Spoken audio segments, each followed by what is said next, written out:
Most people believe they understand the cosmic order: God on the throne, angels on the lower rungs, humanity at the bottom, looking up. Even serious seekers who study ancient wisdom tend to accept that ladder as the default map of reality. But the earliest Gnostic manuscripts don't just challenge that map, they shatter it. In 1945, near Nag Hammadi in Egypt, a hidden library of texts resurfaced from the sand, and inside it, the secret book of John opens a door most traditions never wanted you to find. It describes a truth so unsettling that the familiar creator of Genesis, Yahweh himself, is portrayed as a distant echo, a lesser power standing far below something infinitely more fundamental. The Gnostics name that ultimate source the monad, the invisible spirit beyond form, beyond titles, beyond every hierarchy you've ever been taught to obey. And then the Gospel of the Egyptians pushes the shock even further, claiming that every creator god, including the one responsible for the physical universe you wake up in every day, is not the origin at all, but an emanation flowing out from that incomprehensible source. This wasn't casual speculation or spiritual fan fiction. These were guarded revelations, copied, circulated, and then buried, as if someone feared what would happen if ordinary people read them and recognized themselves in the implications. Because if the monad is real, then the questions you've carried in silence, why religion feels incomplete, why God sometimes seems too human, why you sense a presence beyond doctrine, aren't doubts, they're signals. And in the next moments, you're going to see the hidden cosmic structure these manuscripts outline. A complete map that can finally connect the spiritual pieces you've always felt were missing into one coherent system you can actually understand. Most of your life, you've been handed a map and told it's the world itself, and the strange ache you feel when the map doesn't match your lived experience has been treated like a personal flaw instead of a clue.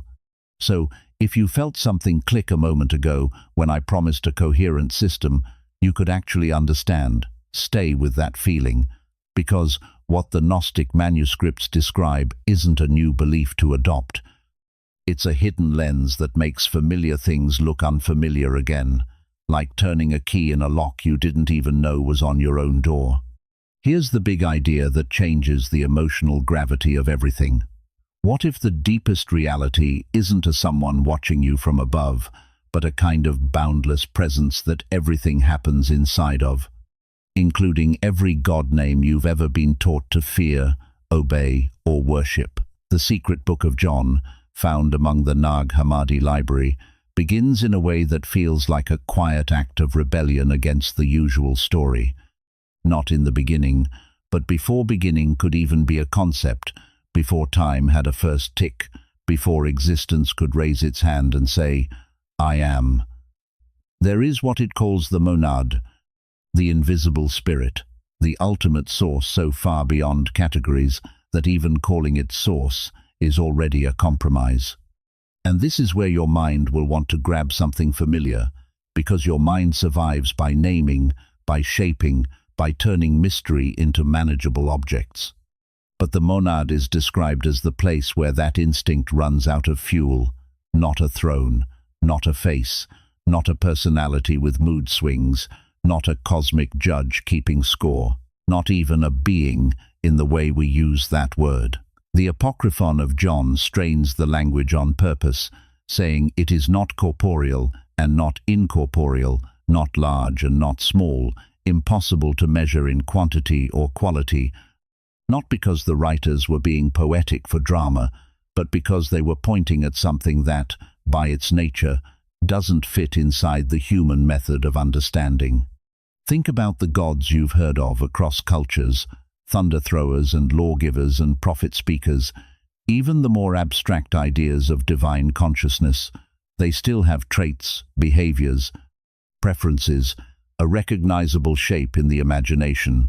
The monad, in these texts, has none of that, and that absence is not emptiness in the depressed sense.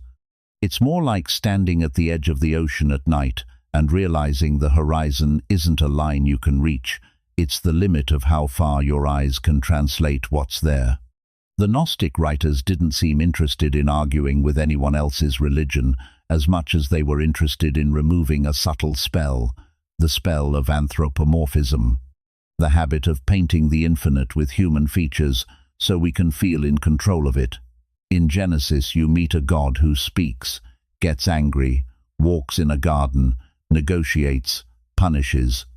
That can be comforting because it's relatable, but it can also be unsettling because it's too relatable. The Gnostic lens doesn't mock that. It simply slides a curtain aside and whispers, "What if you've been relating to a reflection, not the sun?" In this view, the monad doesn't speak because it is the stillness out of which all speaking arises. It doesn't create the way a craftsman assembles a product, because it is the spaciousness in which creation appears, the field in which anything that could be called a universe is able to show up at all. If you want an intimate way to feel what they were gesturing toward, don't look outward first, look inward. Notice how thoughts appear in you. A thought shows up like a spark, then it fades. But something in you was present before the thought arrived, present while it lasted, present when it disappeared. That background isn't created by the thoughts are held by it. Now imagine awareness with no thoughts at all, no images, no story, no commentary, not blank in a dead way, but clear in a living way, infinite and unowned. That's the kind of doorway these texts are pointing at when they speak of the monad. They describe it with 5 qualities that aren't meant to be memorized like doctrine, but felt like a dismantling of your usual habits of worship. First, formless, not merely invisible, but beyond the entire category of form, like asking what shape the act of seeing has. Second, limitless, not very big, but without boundary, not located inside space, because space itself is pictured as something that appears within it. Third, and this is the one that stings the ego, unknowable. The Gospel of the Egyptians says no power can know it. And you can hear in that line a kind of spiritual humility that doesn't crush you, it frees you. Because if the ultimate cannot be owned by the mind, then your worth can't depend on your mental certainty. Fourth, invisible light, not ordinary brightness, but the kind of light that makes all perception possible while remaining itself unseen, like awareness, illuminating every experience without becoming an object inside the experience. And fifth, the root of all roots, not the first item in a chain, but that from which the possibility of chains, sequences, hierarchies, and beginnings can arise. These aren't just cosmic trivia, they hit your daily life where it hurts. Because, if ultimate reality is like this, then all the projections you've placed onto God begin to loosen. Your fear of disappointing it, your belief that you're being constantly evaluated, the sense that you must earn access through the right words, the right rituals, the right intermediaries. You can't bargain with the monad the way you bargain with a person. You can't flatter it. You can't threaten it with doubt. You can't get on its good side. It isn't a judge waiting behind the curtain, because judgment itself is something that arises inside the field it is. And notice what happens emotionally when you even entertain that possibility. A strange quiet can open up, like taking off a heavy costume you didn't realize you'd been wearing since childhood. At the same time, another part of you might resist, because a personal God is easier to negotiate with than an infinite mystery. A personal God can be persuaded, appeased, blamed. The monad cannot be manipulated, and that can feel like losing control, until you realize you were never in control anyway, only anxious. This is one reason these teachings could feel dangerous to institutions. When ultimate reality has no personality issuing commands, the machinery built around interpreting those commands starts to look optional. And when that machinery looks optional, people start listening for something more direct inside themselves. You can feel why this was labeled forbidden knowledge, why communities associated with this way of seeing were pressured, why texts were hidden and buried, why certain voices were called heretical, because a spirituality built on inner recognition is harder to manage than a spirituality built on external permission. But keep this gentle.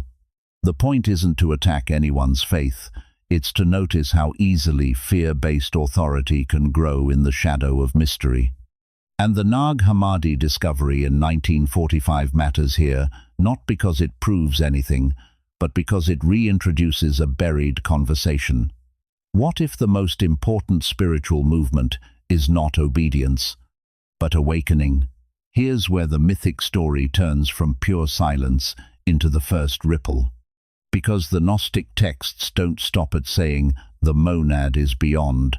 They describe how the ungraspable becomes, in a sense, knowable without ceasing to be ungraspable. Not by issuing a command like, "Let there be light," but by an event more subtle, self-recognition. Picture a perfectly still pond. There is only the surface and the depth, no disturbance. Then, in the stillness, a reflection appears, not as a separate object, but as the pond's own surface revealing the pond to itself. That's the kind of image the secret book of John evokes when it says the monad looked into its pure light and that thought became a reality. This is not creation as a king ordering servants. This is emanation, overflow, the first differentiation within absolute unity. And that first differentiation has a name, Barbelo. The texts call Barbelo the first thought, the primal mirror, the place where the invisible spirit becomes, for the first time, a kind of presence that can be related to. Barbelo is described with titles that sound paradoxical because they're trying to point beyond gender and beyond human categories. Mother, Father, Womb of the Light, the Firstborn. Not because the writers were confused, but because they were trying to express a principle that holds both receptivity and expression at once, like an inhale and an exhale that are not enemies, but a single breath. If the monad is the unfathomable depth, Barbelo is the first surface on which that depth becomes luminous to itself. And here's the intimate part. This isn't just cosmic theater. The relationship between the monad and Barbelo is offered as a pattern you can sense in your own consciousness. There is in you a silent field, and there is in you a first thought, a first shimmer of awareness, recognizing itself. Every time you suddenly catch yourself being aware, every time you step back from the storm of your mind and feel that you are the space holding it, you are tasting the same movement, scaled down into human experience. The tripartite tractate describes Barbelo as knowing the Father perfectly, while also being the image through which all things come to know the Father. In other words, Barbelo is both receiver and transmitter, mirror and doorway. The texts speak of 5 lights associated with this first emanation, qualities like thought, foreknowledge, incorruptibility, eternal life, and truth, not as trophies awarded by a superior, but as the natural facets of the source becoming distinguishable without becoming divided. And if you're listening closely, you can already feel the implication pressing on your ribs. What you call spiritual growth might not be you climbing up to something far away, but you becoming a clearer receiver of what's already here, a more transparent transmitter of what you already are. This is the foundation of the whole cosmology to come, not separation, but recognition, not a distant God demanding loyalty, but an ultimate source expressing itself in layers of consciousness, each layer carrying a trace of the original light. And once you feel that first ripple, once you understand why the Gnostics framed reality as emanation rather than command, you're ready to enter the next chambers of this hidden map, where the fullness begins to unfold into distinct powers, and where a single twist in the story introduces the tension that makes your own inner life, your confusion and longing, and sudden flashes of insight, feel less like random chaos and more like a message addressed to you personally. If part 1 felt like standing in a dark room and suddenly realizing the darkness is not an enemy but a vast, quiet space holding everything, then part 2 is the moment your eyes adjust and you begin to see shapes moving inside that space, not as threats, but as patterns, living architecture. Because in the Gnostic imagination, once the first ripple appears as barbello, reality doesn't get built like a machine. It unfolds like a song learning its own melody, a cascade of awareness stepping into recognizable facets without ever fully breaking from its source. The ancient texts call these facets aeons, and the realm where they shimmer together is the pleroma, the fullness. Try not to picture it like a place with coordinates. Picture it like the total range of light before it splits into colors, the whole spectrum present at once, each tone distinct yet inseparable from the radiance itself. This matters because it quietly flips a belief many of us carry in our bodies, the belief that the divine is over there and you are down here, separated by distance, impurity, or unworthiness. In this map, separation is not the starting point, differentiation is.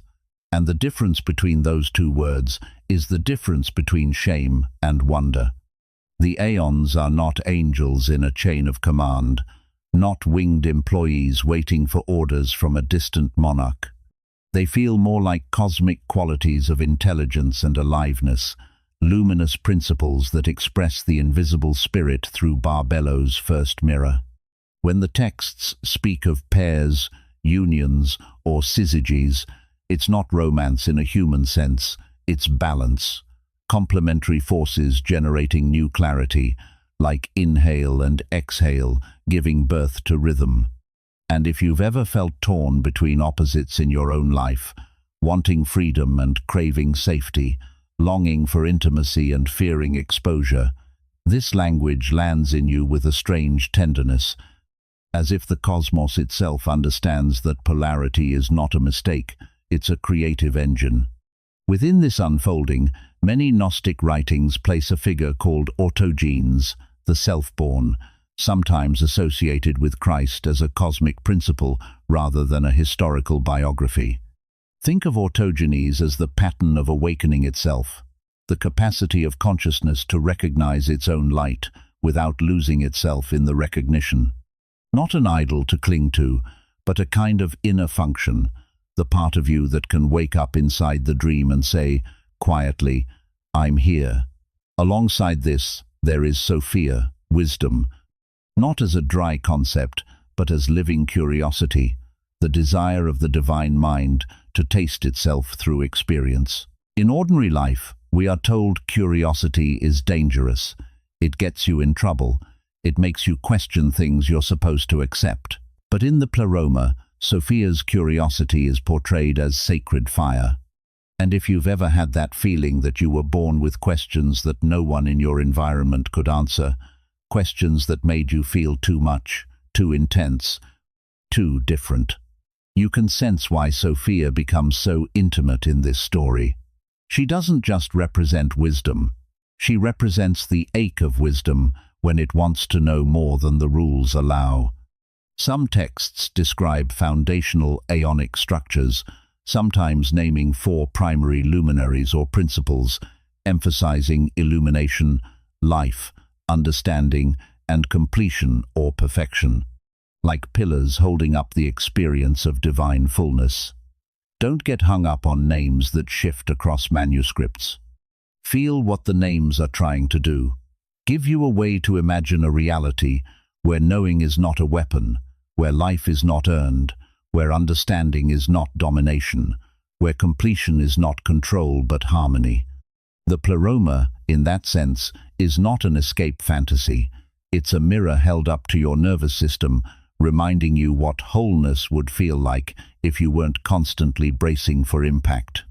And this is where the urgency begins to build, because the myth doesn't stay in the heavens. It descends into the exact sensation many people carry but rarely admit, the sensation of being slightly out of place in the world, like you're living in a beautifully decorated room that still feels wrong, like the furniture is arranged for someone else.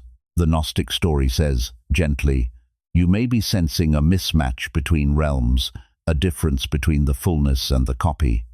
And the moment that difference becomes more than a mood is the moment something happens that the manuscripts describe with a kind of trembling honesty, the first crack. In the pleroma, emanation follows balance, mutuality, resonance. But Sophia, moved by a longing so intense it becomes almost lonely, begins to reach for something beyond the established rhythm. Not necessarily in rebellion, not as sin in the moralistic sense, but as an experiment in creative autonomy.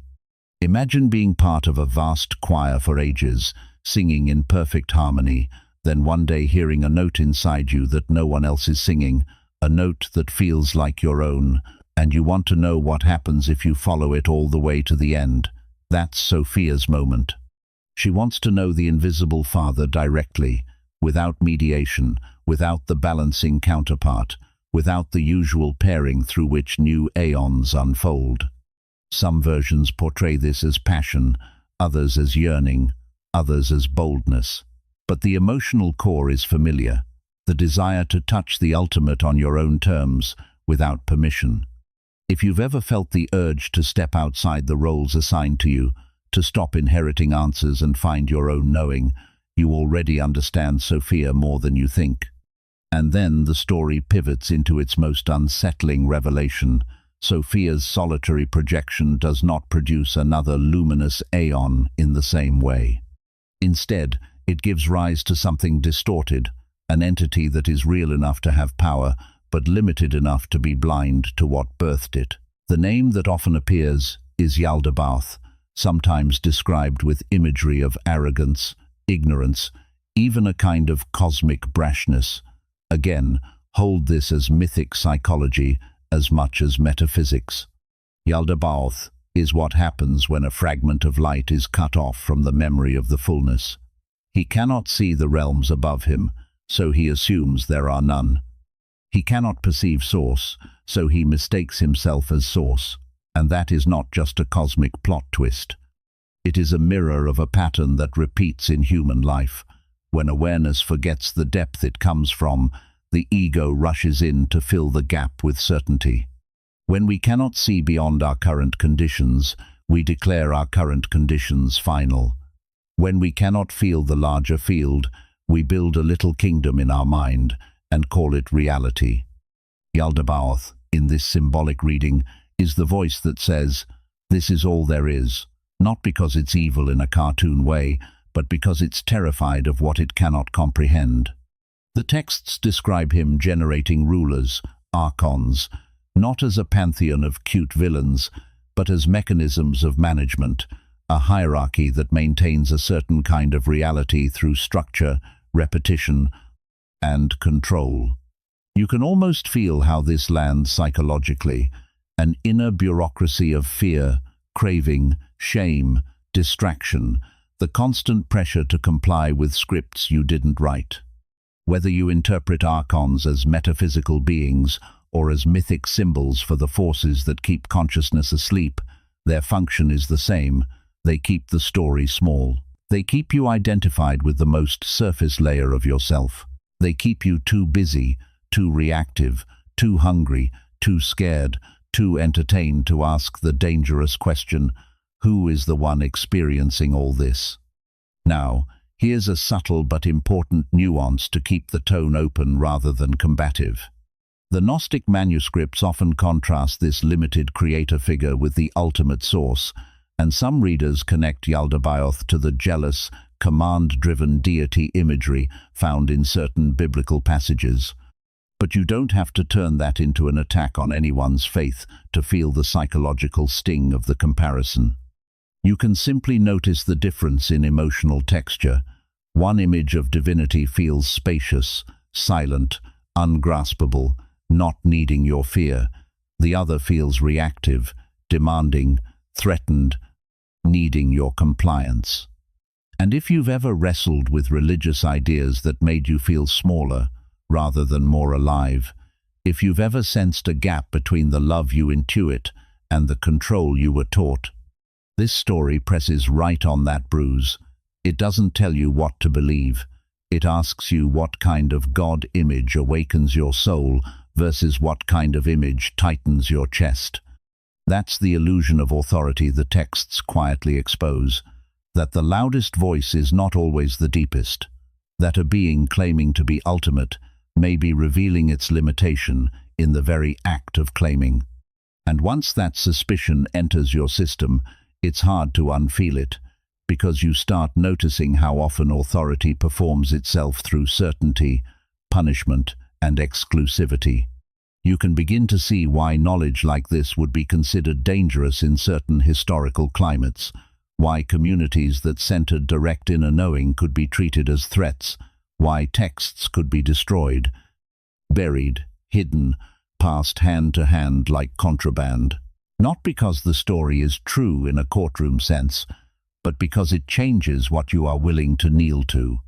Here is where the cosmology begins to touch your daily life with a sharper edge. The Gnostic map suggests that the material cosmos we inhabit is not the fullness itself, but a kind of imitation, a lower-order construction shaped by partial perception. There's an image that captures this perfectly.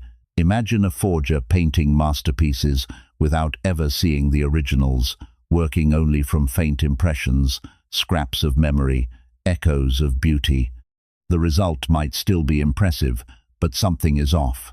The colors don't sing the same way. The proportions carry a subtle strain. The atmosphere feels heavier. In the myth, Yaldabaoth creates a world with boundaries, with ceilings and floors, with rigid laws that compel rather than invite. In the Pleroma, creation is overflow, organic, luminous, like fragrance released by a flower simply by being what it is. In the lower realm, creation feels mechanical, enforced, like gears grinding. And if you've ever felt that life is beautiful but also oddly constricting, like you're living inside systems that don't care about your soul, you can feel why this framing hits so hard. It gives language to a wordless intuition, the sense that something about the world is arranged to keep you forgetful, not only through suffering, but through distraction. Not only through pain, but through endless noise. Yet the story is not trying to make you hate the world. That would be another trap, another reactive certainty. The more surprising invitation is to see the world as a classroom of perception, to learn to distinguish the copy from the original without despising the copy, to learn to live here while remembering you come from somewhere deeper than here. Because the next revelation, the one that turns this from cosmic horror into intimate hope, is that Sophia's essence does not vanish. It becomes embedded. A spark is scattered into the human experience. And if that spark is real, as symbol or as spiritual memory, then the rest of the map is not about doom, it's about awakening. It suggests that the ache you feel, the longing for something beyond, the moments when you sense a presence behind your thoughts, are not glitches. They are signals from the part of you that remembers the fullness. And in part 3, that spark becomes the center of the story, because now it's no longer about what happened in the heavens. It's about what is happening inside you, right now, and why the forces that benefit from your sleep work so hard to keep you from noticing the simplest, most explosive truth of all. You are not only in the world is also in you, and somewhere behind your fear there is a memory that refuses to die. If the last part left you with the unsettling image of a world that might not be the original masterpiece, but a shadowed imitation of something brighter, then the next movement of this ancient story becomes intensely personal, because the Gnostic writers did not believe humanity was placed here as helpless spectators inside that shadow. They believed something far more mysterious happened when Sophia's luminous essence descended into the lower realms. It did not simply vanish, it scattered. and some of those fragments became woven directly into human consciousness itself. This is the quiet secret the manuscripts hint at again and again. Within the human being lives a spark of the same divine intelligence that once shone openly in the pleroma. Not a metaphor meant to make you feel better. Not a reward you earn through moral perfection, but a seed already present, hidden beneath layers of forgetfulness. The texts sometimes call this spark the pneuma, the breath of the divine. And if you pause for a moment and look at your own experience, you can sense why ancient mystics might have reached for language like that. Because there are moments in life when you feel something inside you that refuses to shrink to the size of your circumstances. You might be surrounded by routines, obligations, expectations, systems that define you by what you produce or consume. Yet something within you still looks beyond all that and whispers that there must be more. Where does that whisper come from? Why does it refuse to die, even when everything around you seems designed to drown it out? According to the Gnostic vision, that whisper is the memory of the spark. It is the trace of Sophia herself, embedded within the human story.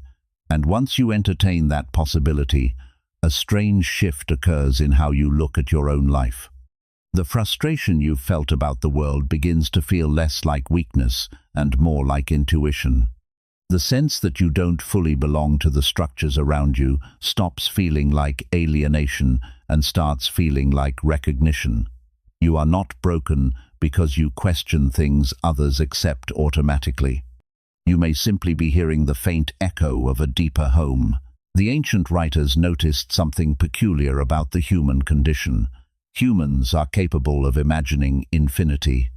Humans create art, philosophy, music, entire symbolic worlds that reach far beyond immediate survival. Humans ask questions that have no practical answer. Why do I exist? What is consciousness? What lies beyond death? No other creature on this planet seems to carry that same restless curiosity, and from a purely material viewpoint, that curiosity can look almost irrational. If survival were the only goal, why would a species spend so much time contemplating the cosmos, the soul, the meaning of existence? The Gnostics answered that puzzle with a mythic insight. Humans ask those questions because something inside them remembers the greater reality from which they came. The spark does not forget completely. It sleeps, but it continues to stir. And the moment it begins to stir more strongly is what the Gnostics called Gnosis. This word is often translated simply as knowledge, but that translation is almost misleading. Gnosis is not information you collect from books. It is recognition, a sudden clarity where something deep inside you realizes that the story you have been living inside might not be the full story. Many people describe moments like this in different ways. A sudden stillness during meditation, where the usual stream of thoughts falls silent. A moment in nature where you feel a sense of connection so vast it almost frightens you. A sudden insight where everything you thought you knew about yourself rearranges in an instant. These experiences can feel small from the outside, but from the inside they feel enormous, like a curtain briefly opening onto a landscape that was always there but hidden. The Gnostics believed these moments were the spark waking up. But here is where the story becomes more complicated, because the awakening of that spark is not welcomed by every force in the mythic universe. Remember the Archons, the rulers associated with the lower realm created by Yaldabaoth. Whether you see them as literal cosmic beings or symbolic descriptions of psychological forces, their role in the narrative is remarkably clear. They maintain the illusion that the material world is the only reality. They keep human consciousness focused on survival, fear, competition, distraction, and endless consumption. Not because they are cartoon villains plotting evil, but because their entire system depends on humans remaining unaware of their deeper nature. Think about how easily your attention is captured by small concerns. Bills, deadlines, social comparisons, political arguments, the constant scroll of news and entertainment. None of these things are meaningless in themselves, but together they create a kind of fog that fills your mental space from morning to night. In that fog, the deeper question rarely has room to surface.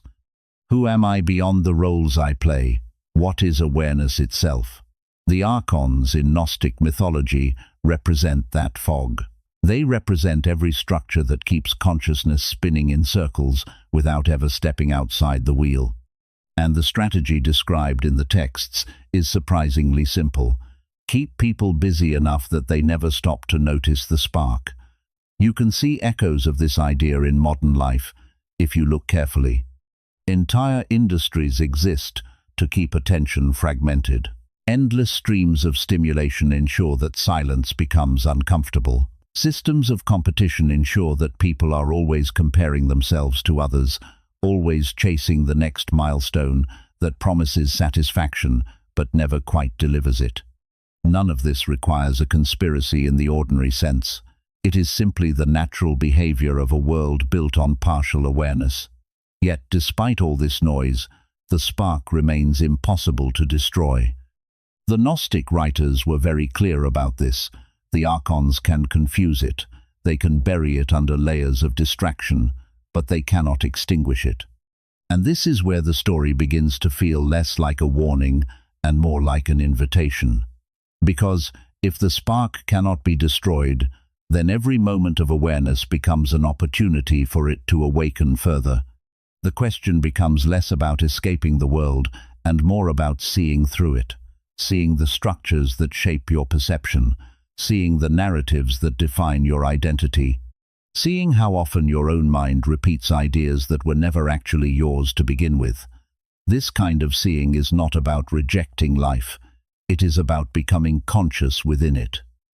The moment you notice your own thoughts, instead of being completely absorbed in them, something subtle shifts. You realize that awareness itself is not trapped inside the thoughts. It is the space in which the thoughts appear.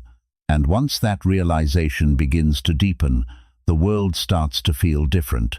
Situations that once seemed overwhelming begin to feel like passing weather patterns. Conflicts that once defined your identity begin to lose their grip. You still participate in life, but you are no longer entirely defined by it. The Gnostics believed this shift was the beginning of freedom. Not freedom in the political sense, but freedom in the most intimate sense possible. The freedom to know what you are beneath the layers of conditioning. And once that knowing begins to grow, something remarkable happens. You begin to recognize the same spark in others. It does not matter whether they are aware of it yet. You can sense that beneath the masks, beneath the roles, beneath the confusion, the same light is present. This recognition transforms how you relate to the world. Instead of seeing others as competitors or enemies, you begin to see them as fellow travelers, each carrying a hidden fragment of the same source. Some are asleep, some are beginning to wake. Some are already aware but searching for language to describe what they feel.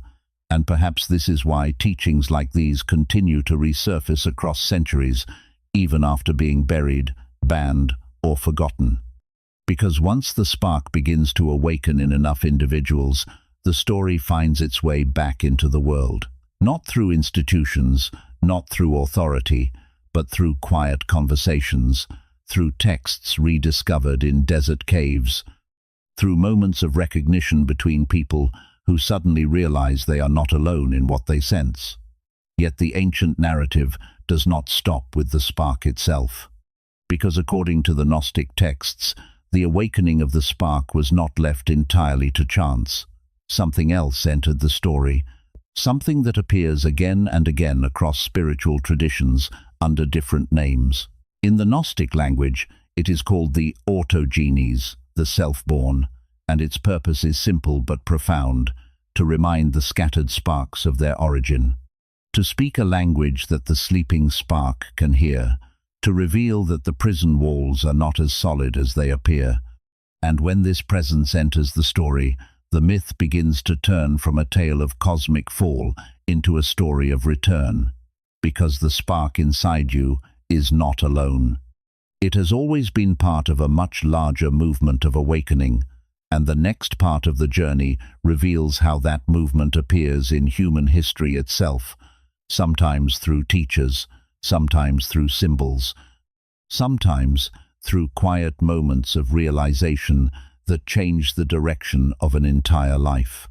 If the previous part awakened the unsettling possibility that a hidden spark lives inside human consciousness, quietly remembering something older than the world we think we know, then the next movement of this ancient story introduces a figure whose purpose is not to create worship, but to awaken recognition.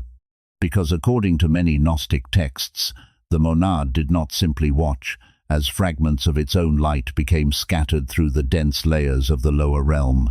Something responded. Something moved toward the forgotten sparks like a quiet signal sent into deep water. In the secret book of John and related writings, that signal is described as the autogenes, the self-born. The name itself already hints at its nature. It is not born in the ordinary sense.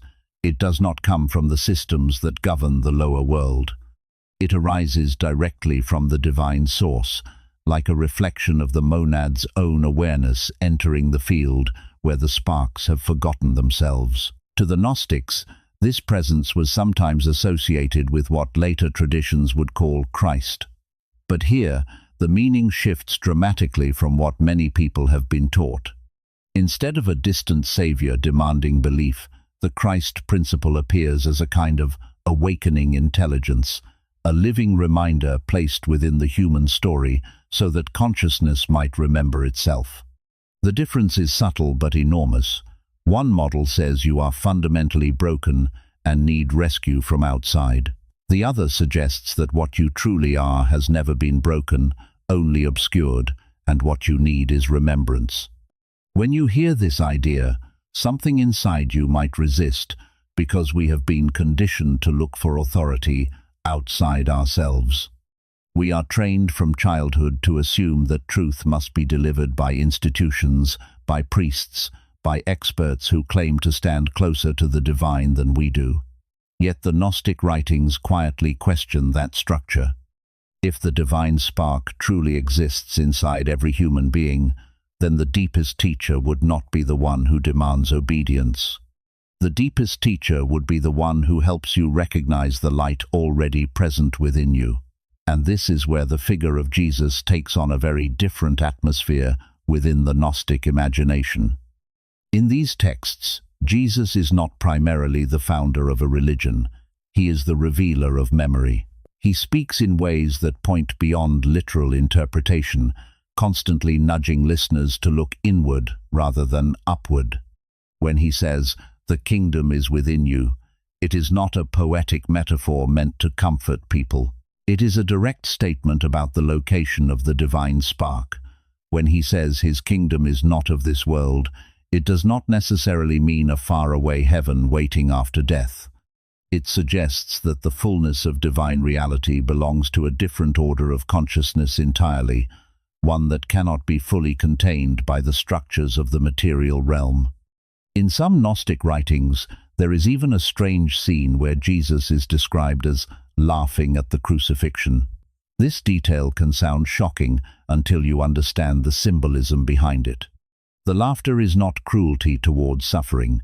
It represents the awareness that eternal consciousness cannot be destroyed by physical death. The body can be harmed, but the spark of divine awareness remains untouched. Those who believed they were destroying the messenger were actually attacking an illusion, because the message itself could not be killed. It continues wherever consciousness awakens to itself. Yet history took a different turn. Over time, the message of inner awakening became reshaped into something far more structured and controlled. The one who had spoken about the divine presence within was transformed into an object of external worship. The emphasis shifted from awakening to belief. Instead of encouraging people to recognize their own connection to the source, many institutions began teaching that humans were inherently sinful and required salvation through obedience to authority. you can see how this inversion changes everything about the spiritual path. In the first model, awakening is intimate. It happens inside your own awareness. In the second model, salvation becomes conditional. It depends on institutions, doctrines, rituals, and intermediaries who claim to stand between you and the divine.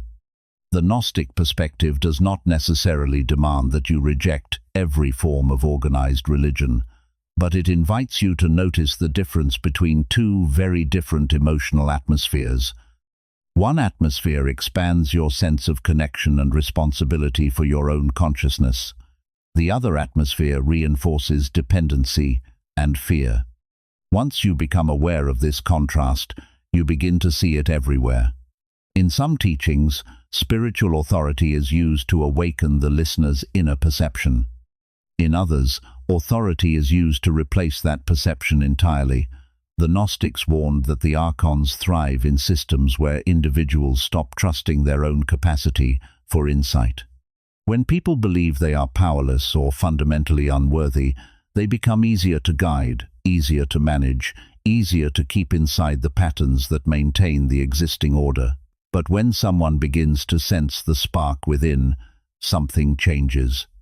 The person who recognizes that spark becomes harder to control, not because they become rebellious for its own sake, but because they begin to see through illusions that once held power over them.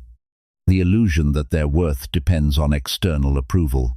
The illusion that truth must always come from somewhere outside their own awareness.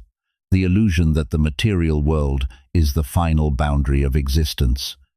Awakening does not necessarily make life easier. In fact, it can make life more intense.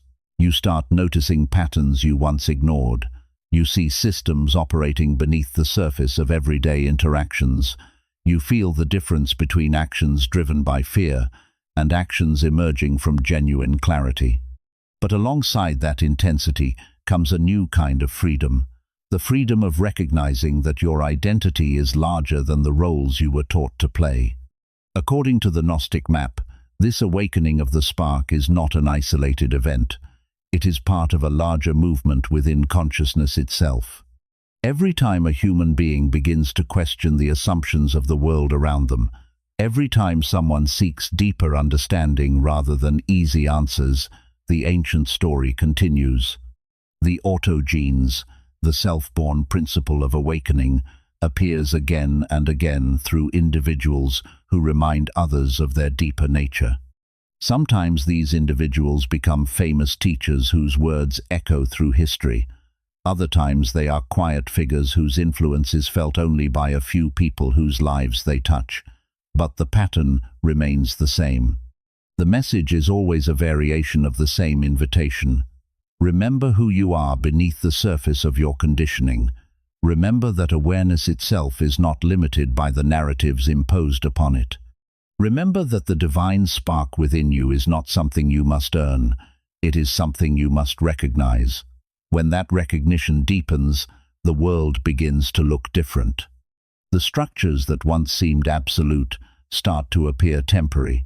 The fears that once defined your choices lose their authority. Even suffering begins to shift in meaning. Instead of feeling like meaningless punishment, it becomes part of the process through which awareness learns to see itself more clearly. And this is where the story approaches its most intimate question. If the spark exists within you, if the messenger's role is to awaken that spark, and if the structures of the world are not the ultimate reality they appear to be, then what does it actually mean to return to the source? The final part of this journey does not describe an escape from the world. Instead, it describes a transformation in how you inhabit it. Because the return to the monad, according to the Gnostics, is not a distant event waiting at the end of time. It begins the moment consciousness recognizes itself as more than the roles it has been assigned. And that recognition can start in the most ordinary moment of your life, perhaps even in the quiet space where you are listening right now. If the previous part left you with the unsettling yet liberating idea that the messenger's role was never to create followers, but to awaken recognition within you. Then the final movement of this ancient map turns inward even more deeply, because the Gnostic vision does not end with a cosmic drama somewhere in the heavens. It ends with a question that lands quietly in the center of your own life. What does it actually mean to return to the source? For many spiritual traditions, the answer is often imagined as an escape, a distant heaven reached after death, a final reward granted to those who lived according to certain rules. But the Gnostic writings hint at something more subtle and more immediate. The return does not begin after death. It begins the moment awareness starts remembering what it is. In that sense, the journey back to the monad is not a physical movement through space. It is a shift in perception. The spark within you does not need to travel anywhere. It needs to awaken. And when it awakens, even slightly, the entire landscape of your experience begins to transform. The Gnostics describe this awakening through what they sometimes called stages of ascent, not as rigid steps on a ladder, but as deepening layers of recognition. The first stage is Gnosis itself, that quiet but powerful moment when you realize you are not identical with the surface identity you've always assumed you were. You begin to see that the thoughts moving through your mind are not the same thing as the awareness observing them. Your emotions arise and fall like weather patterns, but something within you remains steady enough to witness them. This realization can feel almost shocking at first, because it breaks a lifelong habit of identification. For years, perhaps decades, you have said, "I am angry, I am afraid, I am successful, I am a failure." But when Gnosis begins to appear, those statements shift slightly. You start to notice that anger is something appearing in you, fear is something appearing in you, success and failure are experiences moving through you. They are not the core of what you are. That distinction might sound small, but it changes everything. Because once you recognize that awareness itself is not confined to the roles and stories you have inherited, you begin to sense the presence of something far larger than the personality you present to the world. The Gnostics believed that this recognition weakens the influence of the Archons, those forces that keep consciousness trapped in cycles of distraction and fear. As long as you believe you are only the surface identity shaped by society, the system of control works effortlessly. Your attention remains focused on survival, competition, approval, and the endless chase for validation. But when awareness begins to step back from those patterns, their power starts to dissolve. You can still participate in the world, still work, love, create, and struggle like everyone else. Yet you are no longer completely absorbed in the drama. A deeper stillness begins to accompany your actions. The second stage of awakening, described in various symbolic ways across the texts, involves learning to move through the different states of consciousness without becoming trapped by them. In daily life, you can feel how many different inner environments you move through. Anxiety has its own atmosphere. So does anger, desire, boredom, inspiration. Each state carries its own logic, its own sense of urgency, its own story about what matters most. When you are caught inside one of these states, it feels like the entire world is shaped by that emotion. But the more awareness deepens, the more you begin to notice that these states are temporary landscapes passing through a larger field of consciousness. You can feel anxiety without becoming completely defined by it. You can observe anger without letting it dictate every decision. This does not mean suppressing emotions or pretending they do not exist.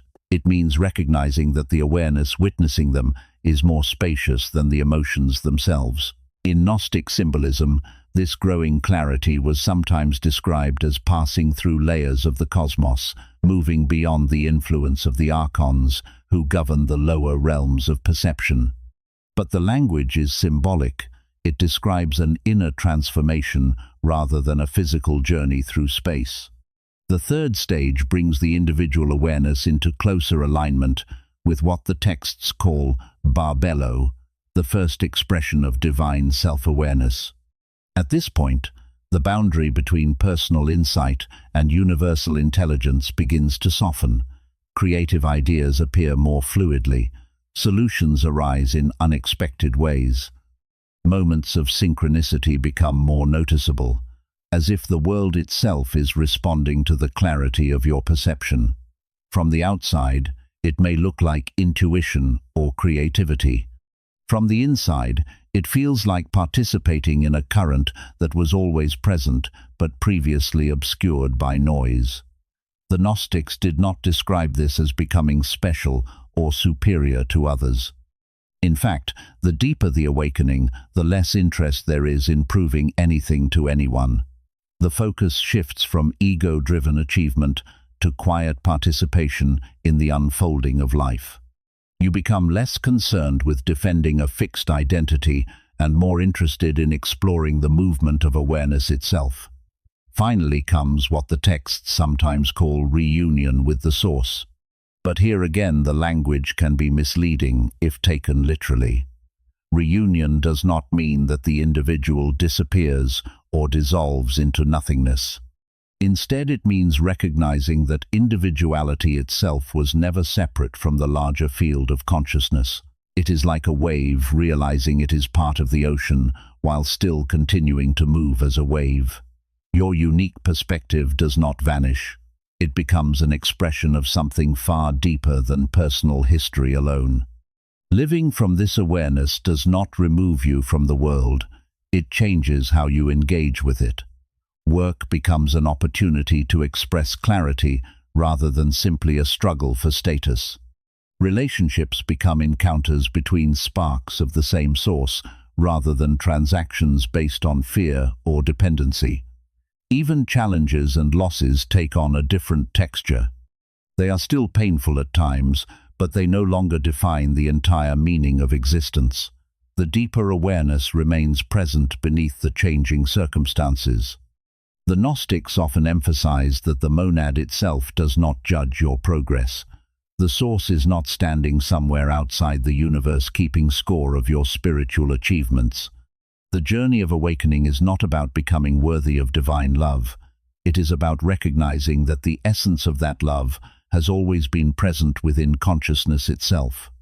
And this realization can bring a surprising sense of peace. You begin to see that the search for validation that once drove so much of your life was built on a misunderstanding. The spark within you was never incomplete. It was only temporarily hidden beneath layers of distraction and fear. This is why teachings like those found in the Nag Hammadi texts continue to resonate with people even centuries after they were buried in the desert. They do not demand blind belief. They invite personal recognition. They suggest that the ultimate mystery of existence is not locked away in distant heavens or controlled by exclusive institutions. It is present in the very awareness through which you experience this moment. The return to the monad, then, is not a dramatic escape from reality. It is a gradual unveiling of what reality has always been beneath the surface of appearances. Every moment of attention, every moment of clarity, every moment when you step out of the mechanical patterns of thought and simply observe awareness itself, the return is already happening. And perhaps that is the most radical suggestion hidden within the Gnostic vision. You are not a stranger trying to reach the divine from the outside. You are a fragment of the divine remembering itself from within. The spark that stirred when you first heard this story was not responding to something foreign. It was responding to the quiet recognition of its own origin. And once that recognition begins, even in the smallest way, the ancient map stops being a distant myth. It becomes a mirror in which the journey of consciousness continues to unfold through you. By now you have quietly walked through a long and unusual landscape of ideas, images, and symbols that the ancient Gnostic texts once carried through hidden manuscripts and whispered teachings. You have heard about the monad, the silent and immeasurable source beyond every name, and the first reflection of that mystery through Barbello, the awakening of awareness recognizing itself. You have glimpsed the vast fullness the texts called the pleroma, where qualities like wisdom, life, truth, and understanding appear not as distant abstractions, but as living expressions of a deeper unity. And you have followed the turning point of the story, where Sophia's longing to know the source directly created a fracture in that harmony, giving rise to a world that feels beautiful yet strangely incomplete, a realm where consciousness sometimes forgets where it came from. None of this has been offered as a doctrine you must accept, or as an argument you must defend. It has simply been laid before you as a map once preserved by people who were trying to describe a mystery they sensed within themselves and within the structure of existence. And if certain parts of this journey stirred something quiet in you, a feeling of recognition that is difficult to explain, that feeling itself may be the most important part of the experience. Because the story has always suggested that the deepest knowledge does not arrive as external proof, but as an inner remembering that unfolds slowly and gently over time. If at any moment you felt that the questions raised here were somehow connected to your own life, your own search, your own sense that reality might hold more depth than it first appears, then nothing about that response is accidental. It simply means that something within you was listening in a different way, not with the need to agree or disagree, but with the quiet curiosity that has always guided human beings toward deeper understanding. And there is no hurry in that process. No one is late to it, no one is disqualified from it, and no one is forgotten along the way. Every path of reflection, every season of doubt, every moment of clarity or confusion becomes part of the unfolding movement through which awareness learns to see itself more clearly. So as this exploration gently comes to rest, there is nothing you need to hold tightly and nothing you need to resolve tonight. The ideas can simply remain where they are now, like distant constellations that reveal their patterns slowly when the sky grows quiet enough. What matters most is that the journey you have been walking, the questions you have been carrying, and the subtle shifts you may have felt along the way all belong exactly where they are in this moment. And if the sense of mystery that opened at the beginning of this story still lingers a little in your mind, you may find that the next conversation waiting just beyond this one continues to unfold another small piece of the same ancient puzzle. As I sit with the story we've just walked through, one feeling lingers more than any conclusion, the sense that these ancient Gnostic ideas are less like rigid answers and more like a mirror quietly held up to the human experience. Whether someone reads them as mythology, spiritual symbolism, or simply as poetic attempts to describe the mystery of consciousness, there is something strangely intimate about them. They speak about a hidden spark, about forgetting and remembering, about a world that sometimes feels beautiful yet incomplete, and about a quiet pull inside us that keeps asking deeper questions. And if you're honest with yourself, maybe parts of that story felt familiar in ways that are difficult to explain. Maybe you've had moments where the ordinary rhythm of life suddenly paused and you sensed something larger, moving quietly behind it all. Maybe you've wondered why certain questions keep returning to you, even when the world around you seems too busy to ask them. That is why I'm curious about your own experience with this journey we've explored together. When you heard about the monad, the spark within humanity, or the idea that awakening might be more about remembering than searching, what did it stir in you? Did it feel distant and symbolic, or did it echo something you have sensed before, but never quite had words for? I would genuinely love to hear your perspective, because sometimes the most interesting part of a story like this is not the narrative itself, but the reflections it awakens in different people. If any part of this exploration resonated with you, you might share your thoughts in the comments. Even something as simple as the words, "I'm still reflecting on this," or "This story stayed with me." Those small signals create a quiet conversation between people who are all exploring these questions in their own way. And if you found value in journeys like this one, you can gently support the channel by leaving a like, subscribing, and staying with us as we continue exploring the forgotten corners of history, philosophy, and hidden spiritual traditions together. Thank you sincerely for spending this time here and for being part of a space where curiosity and reflection are always welcome.